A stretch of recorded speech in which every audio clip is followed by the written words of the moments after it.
আসসালামু আলাইকুম রহমতুল্লাহ বরকাত আলহামদুলিল্লাহ ওয়াসসালাতু ওয়াসসালামু আলা রাসূলিল্লাহ আন আবি মুসা আশআরী রাদিয়াল্লাহু তাআলা আনহু قال قال رسول الله صلى الله عليه وسلم من أحب الدنياه أضر بآخرته ومن أحب آخرته أضر بدنياه فعسروا ما يبقى على ما ينفع فعسروا ما يبقى على ما يفنى রাহু আহমদ বাইহাকি ফি শাব্বুল ঈমান।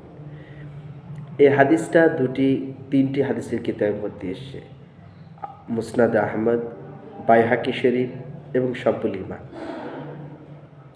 এই হাদিসের মধ্যে বলতে চেয়েছেন যে আমরা দুনিয়ার জিন্দেগিকে প্রাধান্য দেবো না আখিরাতের জিন্দেগিকে প্রাধান্য দেবো। হযরত আবু মুসা আশআরী রাদিয়াল্লাহু তাআলা আনহু বর্ণনা করছেন, যে ব্যক্তি দুনিয়াকে প্রাধান্য দেবে, দুনিয়ার সাথে মহব্বত করবে, দুনিয়ার জিন্দগির সাথে দুনিয়ার চাহিদাকে সে নিজের জিন্দগির মকসুদ বানাবে, টার্গেট বানাবে, সে আখিরাতকে ক্ষতি করবে।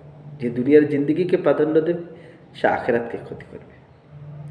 আবার যে ব্যক্তি আখিরাতকে মহব্বত করবে, আখিরাতের জিন্দগিকে প্রাধান্য দেবে দুনিয়ার ওপরে, সে দুনিয়াকে ক্ষতি করবে। সুতরাং নবী পাক সাল্লাল্লাহু আলাইহি ওয়াসাল্লাম বলছেন, তাহলে আমার যেখানে একটার প্রাধান্য দিলে আর একটা ক্ষতি, তাহলে যেটাকে প্রাধান্য দিলে আমার বাকি থাকবে যে জিন্দেগিটা, চিরকালের জিন্দেগি পাবো, সেটাকে আমার প্রাধান্য দেওয়া ভালো। যে জিন্দেগিটা আমার ক্ষণকের জন্যে, তাকে প্রাধান্য দিয়ে আমার লাভ নেই। তার উদাহরণ, বর্তমান পৃথিবীতে যত অমুসলিম আছে, তাদের সকলের ধ্যান ধারণা যে দুনিয়ায় যত এনজয় করে নাও, এটি সব কিছু, এটি শেষ। কিন্তু যত ইমানদার আছে তারা জানছে যে দুনিয়ার জিন্দগিটা 60-70 যত বছর আল্লাহ তাআলা হায়াত রেখেছে তত বছর দুনিয়ায় থাকবে, তারপরে এটি শেষ হয়ে যাবে। এই দুনিয়ার কোনো সম্পত্তি তার সঙ্গে যাবে না, এটা আমরা সকলেই জানি, চাই মুসলিম চাই বেধর্মী। কিন্তু আখিরাতের জিন্দগিকে যে প্রাধান্য দেবে, সে জিন্দগি কোনোদিন শেষ হবে না। খালিদিন ফিহা আবাদা, চিরকাল থাকো।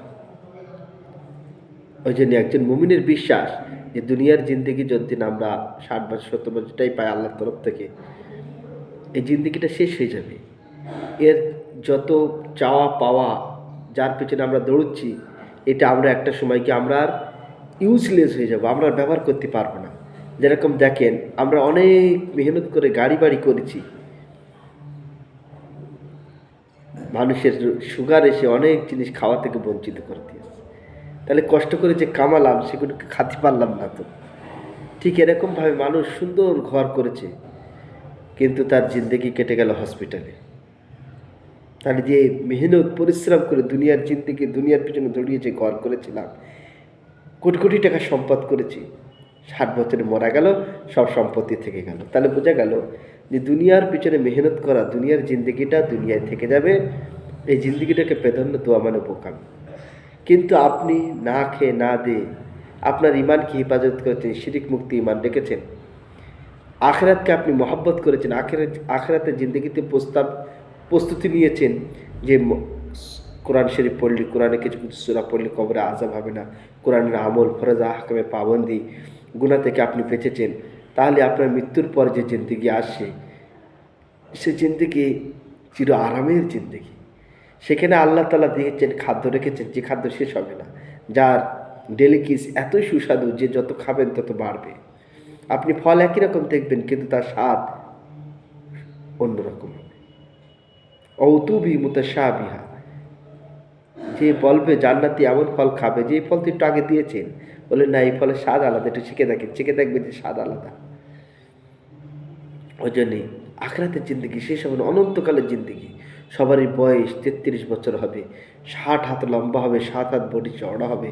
যে জিন্দগিটায় কোনো অসুস্থ, মাথা ব্যথা, মাথা যন্ত্রণা, চোখ ব্যথা, চোখে দেখতে পাচ্ছি না, কানে শুনতে পাচ্ছি না, শরীরে দাঁড়ানোর ক্ষমতা নেই, শরীরে বসার ক্ষমতা নেই, কানে শোনার ক্ষমতা নেই, এরকম জিন্দগি নয়। সেখানে সমস্ত জিন্দগি আপনার সবে 33 বছর বয়স, গোপদারি, ওটপটপে ভাব, গোপের রেখা নেবে, যেটি মনে চাবেন আপনি সেটা সামনে হাজিরি পাবেন। সেটা হচ্ছে বাদশাহাত জিন্দিগি। আল্লাহ তাআলা 80,000 নৌকরি দেবেন আপনার, 80,000 আপনার আন্ডারে মানুষ থাকবে, আপনি যাকে যে অর্ডার করবেন সে সেই কাজ করবে। ওই জিন্দগিটা তাহলে বাদশাহার জিন্দগি আল্লাহ তালা আপনাকে দেবেন, যদি আমরা আখরাতের সাথে মহব্বত করি, আখরাতের জিন্দগিকে প্রাধান্য দিই। দুনিয়ার জিন্দগিতে আপনি যা কিছু পাচ্ছেন, চিন্তা ভাবনা, মাথা যন্ত্রণা, পেট যন্ত্রণা, পায়ে ব্যথা, মাজায় ব্যথা, ঘাড় যন্ত্রণা, আপনার জিন্দগি পেরেশান কোন জিন্দগি। ওই জন্য দুনিয়াকে আমরা যেন আল্লাহ তালা আমাকে আপনাকে তৌফিক দান দিই যে দুনিয়াকে জিন্দগিকে প্রাধান্য না দিয়ে আখরাতের জিন্দগিকে আমরা প্রাধান্য দিই। কারণ আখরাত হচ্ছে অনন্তকালের জিন্দগি, দুনিয়ার জিন্দগি হচ্ছে ক্ষণিকের জিন্দগি। আল্লাহ তালা আমাকে আপনাকে কবুল করুন, বলুন আমিন।